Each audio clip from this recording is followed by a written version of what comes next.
मित्रांनो, आजचा दिवस मांगल्याचा, आजचा दिवस गणराज्याचा, आजचा दिवस प्रत्येक भारतीयाचा, तुमचा, माझा, सर्वांचा।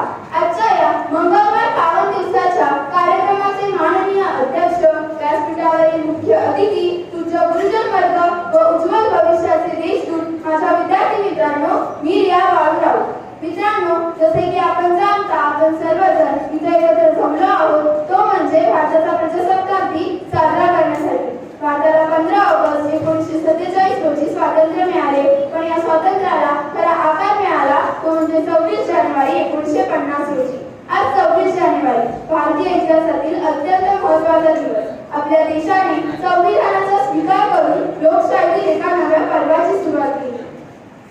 तो दिवस प्रजासत्ताक दिन म्हणून साजरा केला जातो। डॉक्टर बाबासाहेब आंबेडकर यांनी भारतीय राज्यघटना लिहिली। भारतीय राज्यघटना संविधान समितीद्वारे 26 नोव्हेंबर 1949 रोजी स्वीकारली व ती 26 जानेवारी 1950 रोजी अंमलात आणली।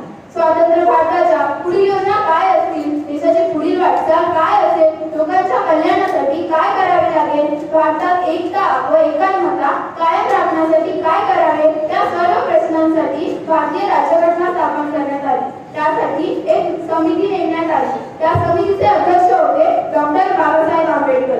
त्यांना भारतीय राज्यघटनेचे शिल्पकार म्हणून ओळखले जाते। भारतीय राज्यघटना ही जगातील सर्वात मोठी राज्यघटना म्हणून ओळखली जाते। दरवर्षी 26 जानेवारीला दिल्ली येथे ध्वजारोहण केले जाते। स्वातंत्र्यासाठी बलिदान देणाऱ्या स्वातंत्र्यवीरांना आदरांजली वाहिली जाते। शेवटी जाता एवढेच म्हणे, या जन्माचा नजराणा मायभूमी स्पेश व्हावा, या जन्माचा नजराणा मायभूमी स्पेश व्हावा, हरे जगी भारत माझा देश व्हावा, भारत माझा देश व्हावा। धन्यवाद।